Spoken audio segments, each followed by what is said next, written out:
Maintenant, nous allons avoir le plaisir d'écouter Mohamed Ali Amir Moazi, que je ne présenterai pas d'abord parce que je pense qu'il est, il est très connu ici, et aussi comme dans le cas de Dominique et Marie-Thérèse Urvois, parce que sa bibliographie est trop importante, ça nous prendrait du temps de l'évoquer.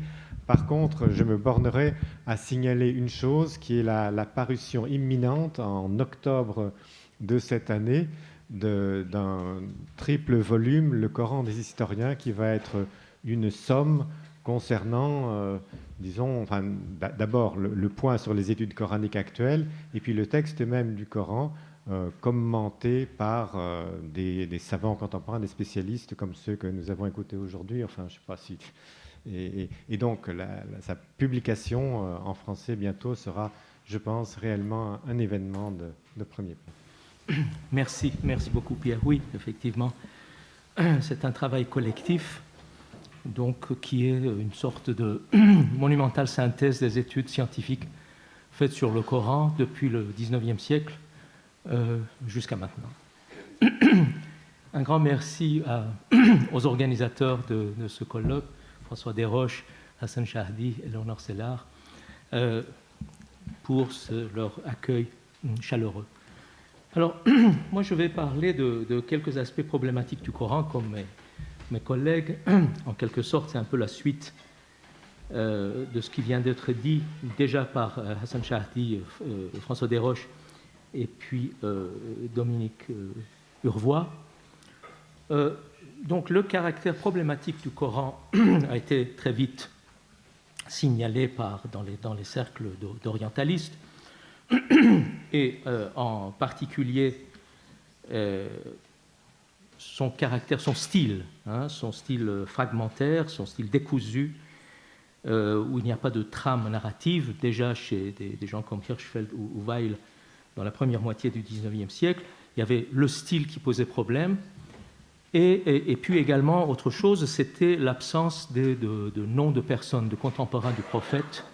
C'est-à-dire, les orientalistes se disaient pourquoi, parmi tous les contemporains importants du prophète, seuls deux personnages obscurs et énigmatiques sont cités par le Coran, c'est-à-dire Zaïd, ce soi-disant fils adoptif du prophète, et un certain Abu Lahab, que la tradition a dit être l'oncle du prophète et qui n'a joué absolument aucun rôle important dans la mission du prophète.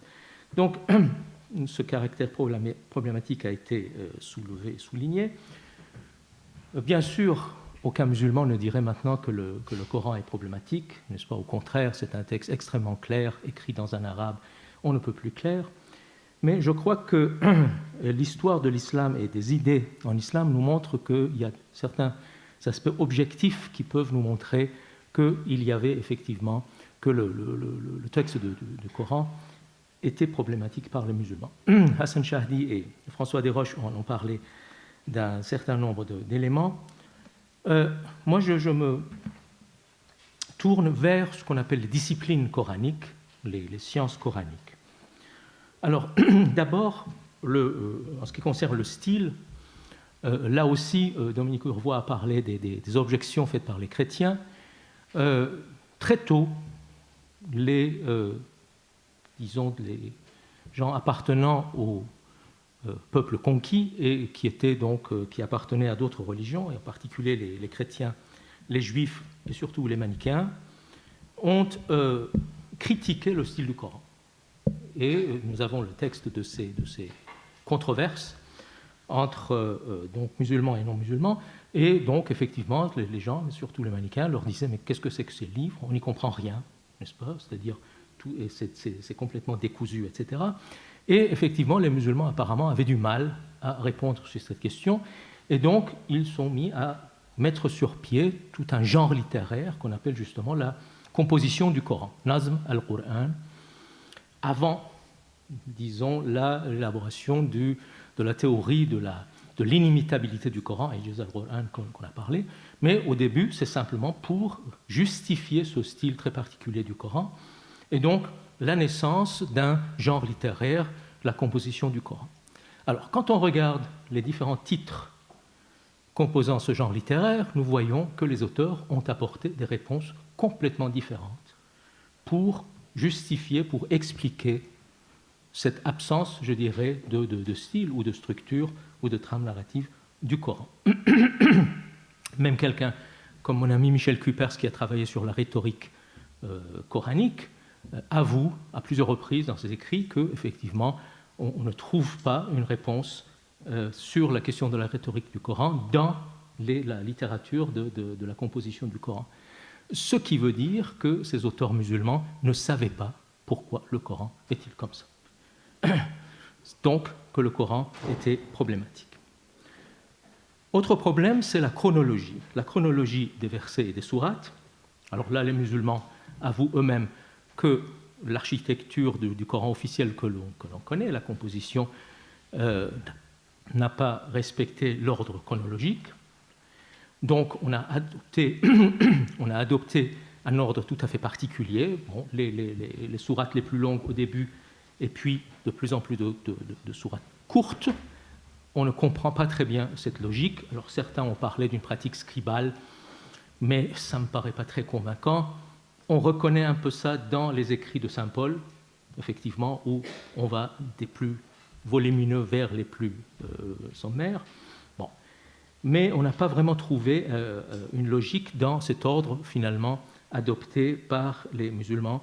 Et puis, on a dit, bon, il y a des sourates mécoises, il y a des sourates médinoises, mais à l'intérieur des sourates mécoises, il y a des versets médinois. À l'intérieur des sourates médinoises, il y a des versets mécois. Donc, ça veut dire qu'il n'y a absolument aucun ordre. Alors, parmi les lettrés musulmans, certains ont essayé d'établir l'ordre chronologique des sourates, de grands savants. Pour vous donner 3 exemples, donc Ibn al-Nadim au Xe siècle de notre ère, Zarkashi au XIVe, XVe siècle de notre ère, et Suyuti, XVe, XVIe de notre ère. Ils ont essayé donc d'établir une liste chronologique des sourates du Coran, et nous avons 3 listes différentes. C'est-à-dire que ces auteurs ne connaissaient pas la chronologie du Coran. C'est-à-dire que ça posait problème et que le Coran était problématique. Autre science coranique, les circonstances de la révélation. Asbab al-Nuzul ou Asbab Nuzul al-Ayat, autre genre littéraire. Donc, les lettrés musulmans et les experts du Coran ont essayé de trouver les circonstances historiques dans lesquelles tel ou tel verset ou groupe de versets ou sourate a été révélé au prophète Mohammed. Donc là aussi, avec le temps, est né tout un genre littéraire qu'on appelle les circonstances de la révélation, qui comprend beaucoup de titres, etc.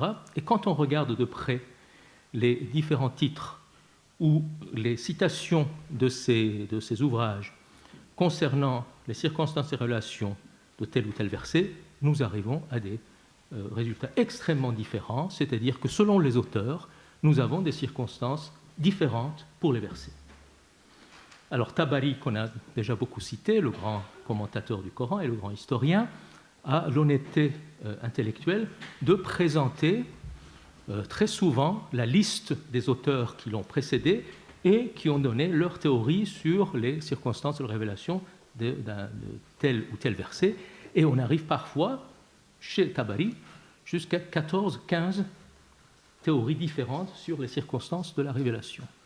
C'est-à-dire que les musulmans ne connaissaient pas les circonstances de la révélation, c'est-à-dire que le Coran donc leur posait problème.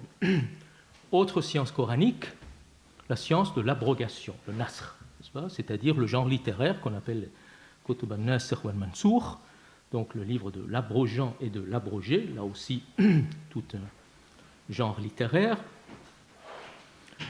Donc c'était pourquoi la science de l'abrogant et de l'abrogé, très probablement pour apporter une réponse ou une justification sur les contradictions que contient le Coran.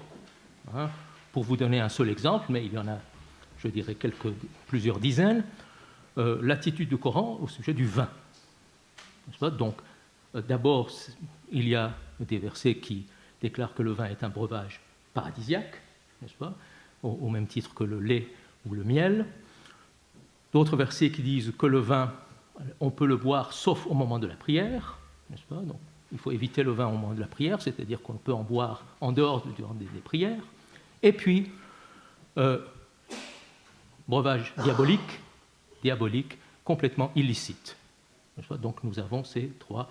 Alors ça aussi c'est une autre question. Pourquoi finalement l'orthodoxie islamique a toujours opté pour la position la plus dure, d'autant qu'on ne connaît pas la chronologie du Coran, on aurait très bien pu dire non, c'est le verset qui fait l'éloge du vin qui abroge son interdiction. Non, c'est toujours, ça va dans le sens d'une certaine dureté. Bon, donc pour répondre à un certain nombre de contradictions que l'on trouve à l'intérieur du Coran, les musulmans ont mis sur pied ce genre littéraire de la science de l'abrogation, donc de l'abrogé et de l'abrogeant. Et là, d'après une étude poussée de regretté Andrew Rippin, le nombre des versets abrogeants et abrogés selon les différents ouvrages appartenant à ce genre varie entre 3 et 400.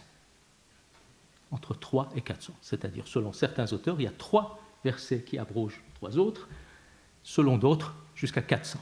Donc, ça vous donne une idée de la divergence des savants sur cette question. Conclusion logique que l'on peut tirer, c'est que les savants musulmans ne savaient pas ce qui était abrogeant et ce qui était abrogé. Donc, là aussi, c'est-à-dire que le Coran posait problème, et en particulier ses contradictions. Et enfin, la question de l'altération. M. Roy vient de parler de la 5e objection dans les Faisal d'Ibn Hazm, c'est-à-dire que les sources islamiques, aussi bien sunnites que chiites, mais surtout chiites, ont gardé les traces de débats extrêmement âpres sur la question de l'authenticité de la version officielle du Coran. La version officielle du Coran. Et effectivement, dans beaucoup de cercles, on mettait en doute l'authenticité de la version officielle qu'on appelle la version de Ousmane. Et donc on parle de la recension du codex d'Ibn Mas'ud, du codex de Ubay ibn Ka'b, de Ali, de Abu Musa al-Ash'ari, etc. Donc, si on se fonde sur ces textes-là, c'est-à-dire que, et François Desroches en a parlé aussi, il y avait des versions différentes du Coran, des recensions différentes, au moins 3 ou 4, selon les données textuelles, qui circulaient sur les terres d'islam jusqu'au début du IVe siècle. Hassan Shahdi a parlé de Ibn Shannabouz et de Ibn Miqsam, n'est-ce pas, qui ont, leur procès date du début du IVe siècle, début du IVe siècle de l'Hégire, c'est-à-dire que jusque-là, il y avait des versions parallèles du Coran qui circulaient et qui étaient enseignées, et donc, effectivement, le procès bagdadien de Ibn Shannabouz et de Ibn Miqsam marque la fin, je dirais, peut-être de la diffusion des Corans parallèles, malgré le fait que les différents pouvoirs califaux avaient essayé de faire disparaître ces Corans parallèles. Mais ce qui m'intéresse maintenant, c'est qu'il y avait des débats. Nous avons des textes, on a parlé de Ibn Abi Daoud al-Sijistani, Kitab al-Masahif, le livre des codex, qui nous donne, par exemple, le texte de 2 sourates qui auraient figuré dans la recension de Ubay, mais qui ne figurent pas dans la version officielle. Dans le sens inverse, on disait que, selon Ibn Mas'ud, la première sourate, Al-Fatiha, et les 2 dernières, Al-Mu'awwidatan, 113e et 114e, ne faisaient pas partie du Coran. C'était les prières du prophète. Et qu'on avait à tort ajouté ces sourates-là au Coran. Donc, ça veut dire qu'il y avait des débats entre musulmans qui ont duré jusqu'à 3 siècles et demi. Donc, la question de tahrif, n'est-ce pas, de la falsification, montre également que le Coran était problématique pour les musulmans. Bon, on pourrait dire la même chose au sujet du hadith, mais bon, ça c'est une autre histoire. Aujourd'hui, on parle du Coran. Il y a également énormément de problèmes entre les experts de hadith, et encore plus, je dirais, qu'en ce qui concerne le Coran. Alors, la question qui se pose, c'est que pourquoi tant de problèmes? Parce qu'il est difficilement imaginable que ces problèmes soient dus au hasard. Pourquoi le Coran est-il comme ça? Pourquoi son style est comme ça? Pourquoi il y a des contradictions? Pourquoi cette ignorance qui arrive très tôt parmi les intellectuels de l'islam concernant, je vais dire, le contexte du Coran, le contexte historique, la vie du prophète. Parce que parallèlement, il faut savoir que ce qui posait problème et qui était problématique, c'était également la sira, c'est-à-dire la vie du prophète, donc celui qui avait reçu, selon les croyances musulmanes, la révélation, la sira, donc autre grand chapitre des sciences islamiques. Là aussi, ça pose énormément de problèmes, c'est-à-dire que, si vous voulez, avant la canonisation et l'uniformisation de tout, c'est-à-dire aussi bien du Coran que des sciences coraniques que de la sira, quand on regarde les phases antérieures, nous avons énormément de contradictions. Donc là, pour donner juste quelques exemples au sujet de la sira, les données les plus simples, les plus basiques, je dirais, entre guillemets, de la vie du prophète posent problème. Nous avons des divergences parfois lourdes en ce qui concerne la date de la naissance du prophète, la date de l'hégire, la date des différentes batailles, la date de la mort, le nombre de ses épouses, le nombre de ses enfants, son caractère, n'est-ce pas? Nous avons des hadiths qui le présentent comme un ascète, n'est-ce pas? Presque comme une sorte de moine chrétien à l'époque, une sorte d'anachorète, n'est-ce pas, qui menait une vie ascétique. Et nous avons des hadiths qui le présentent comme un homme extrêmement riche, n'est-ce pas, qui fait même étalage de sa richesse et qui considère cela comme un don de Dieu. Nous avons d'une part un prophète extrêmement tendre, presque féministe, mystique, n'est-ce pas, qui passe sa vie en prière, etc. Et de l'autre, nous avons, je vous invite à lire Sirat ibn Hisham, un prophète tortionnaire, pour ne pas dire assassin, dominateur, très très misogyne, etc., etc. Donc, nous avons tout et son contraire. C'est-à-dire, là aussi, que la figure du prophète, enfin le prophète historique, était déjà perdu. Ou bien les auteurs qui voulaient écrire sur lui préféraient oublier, n'est-ce pas, le vrai Mohammed historique. Donc la question qui se pose, c'est que pourquoi? Donc tout ceci ne peut pas être dû au hasard, d'autant plus que, bien sûr, il s'agit de sources extrêmement importantes, de sources fondamentales de la loi et de la foi. Et moi, je pense, j'en ai parlé dans un de mes livres, je crois que une des raisons principales, c'est que le Coran, et également le Hadith, a été élaboré surtout dans une ambiance de guerre civile. Ça, on l'oublie. Il y a beaucoup d'études sur les guerres civiles des débuts de l'islam, il y a beaucoup d'études sur l'élaboration du Coran, mais très rarement on articule les deux. Ces deux événements sont contemporains. Et d'autant plus que dans les récits concernant, d'une part, les guerres civiles, d'autre part, la rédaction du Coran, nous trouvons les mêmes acteurs. Nous trouvons Osman, Omar, Ali. Nous trouvons Abd al-Malik, 5e calife omeyyade, extrêmement important. Deux de ses gouverneurs, Al-Hajjaj ibn Yusuf, qu'on a déjà mentionné, Ubaydullah ibn Ziyad. On trouve ces mêmes acteurs qui ont été extrêmement importants dans les guerres civiles, extrêmement importants également dans les récits de la rédaction du Coran, et puis, mais on ne fait pas le lien. N'est-ce pas? Donc, tout se passe comme si ces gens-là, enfin, les guerres civiles dont je parle, ce sont des guerres extrêmement violentes, ça aussi on l'oublie. Les conquêtes arabes ont fait beaucoup moins de morts que les guerres civiles entre musulmans eux-mêmes.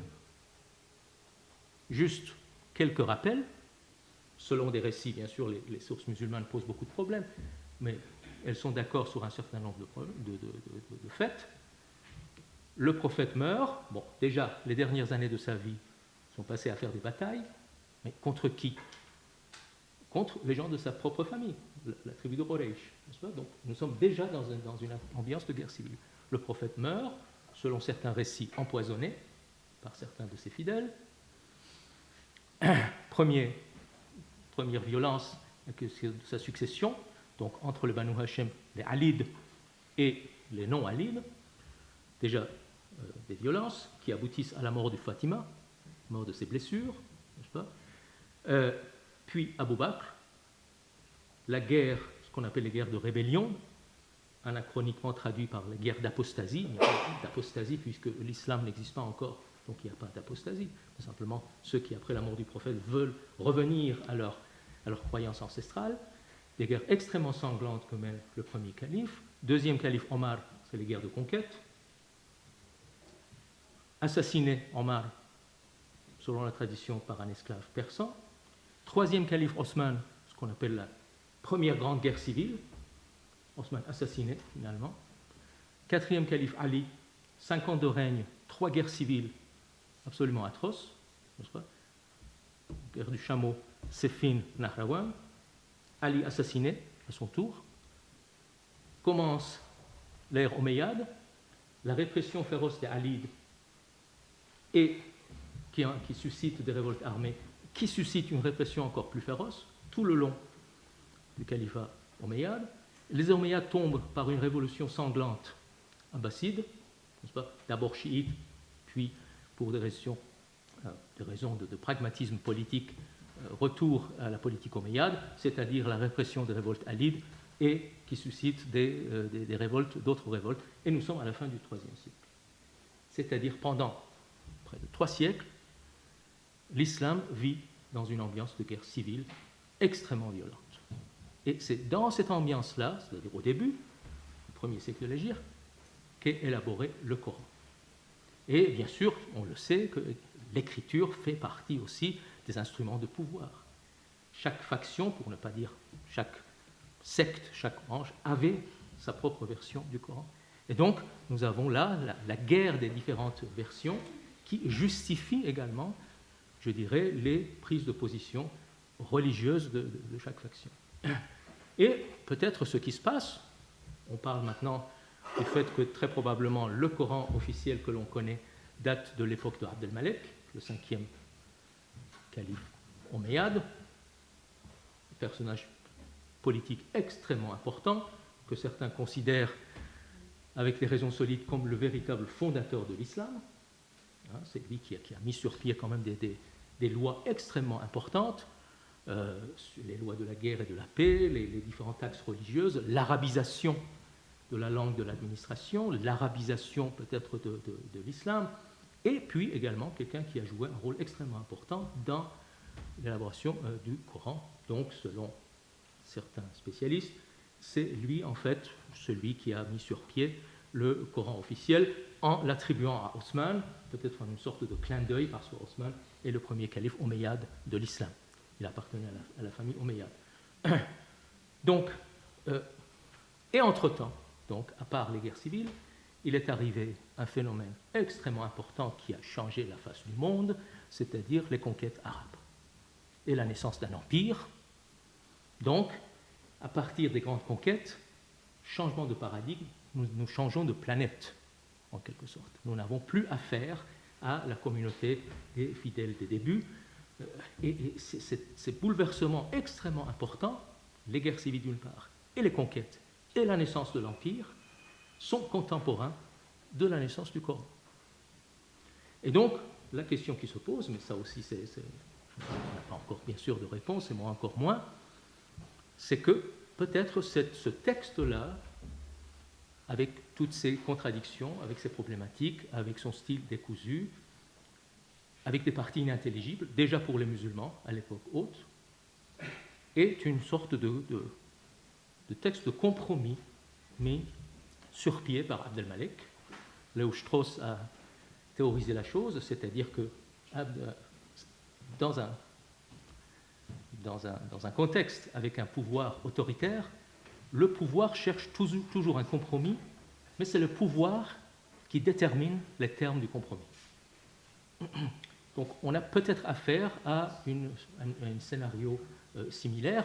Donc en tout cas, nous avons, ce qui est absolument certain, nous avons affaire à un texte officiel qui a vu le jour dans un contexte de guerre civile et dans un contexte de bouleversement complet des paradigmes, c'est-à-dire les grandes conquêtes et la naissance d'un empire. Alors, on peut remonter également plus loin, mais ça, je vais m'arrêter là. Pourquoi ces guerres civiles ? Pourquoi autant de violence entre les musulmans eux-mêmes ? Le tableau très schématique que je vous ai donné vous montre que pratiquement tous les grands personnages de l'islam ou de la religion naissante sont morts de mort violente, tués par d'autres musulmans. Pratiquement tous. Donc ça pose question. Donc pourquoi cette violence ? Et là, bon, peut-être là aussi c'est une autre histoire, je pense que ce qui est également en cause, et dont on parle peu, c'est la dimension apocalyptique de la mission du prophète, de Mohammed. La dimension apocalyptique est lourdement présente dans le Coran. Il ne s'agit pas de un ou deux versets ou de une ou deux sourates, mais de dizaines de sourates et de dizaines de versets qui annoncent la fin imminente du temps, du monde, et l'arrivée du jugement dernier, et dans le hadith, pas dans le Coran, l'avènement du Messie. Et dans les couches anciennes de hadith, ce Messie qui vient pour la fin des temps, c'est Jésus. C'est Jésus. Alors, il s'agit peut-être des parties qui sont authentiques, c'est-à-dire les parties apocalyptiques du Coran et les hadiths qui parlent de la fin imminente du monde et de l'arrivée du Messie. Pourquoi ils ont des chances d'être authentiques? Parce que finalement, la fin des temps n'est pas arrivée. Donc, problème. Et les musulmans postérieurs n'avaient aucun intérêt de fabriquer des hadiths ou des parties du Coran qui parlent de la fin du temps, puisque cette fin du temps n'est pas arrivée, et donc ces choses-là décrédibilisent leur prophète. Donc, il y a beaucoup de chances pour penser que le prophète était venu annoncer la fin des temps, et que finalement, cette fin des temps n'est pas arrivée, et que les armées arabes ont conquis la moitié du monde en 20 ou 30 ans. Donc, il faut réécrire l'histoire, il faut reforger une mémoire, ce qui fait que le Coran est né dans cette ambiance de bouleversement total. Ça expliquerait peut-être ces aspects problématiques déjà pour les musulmans eux-mêmes. Je vous remercie.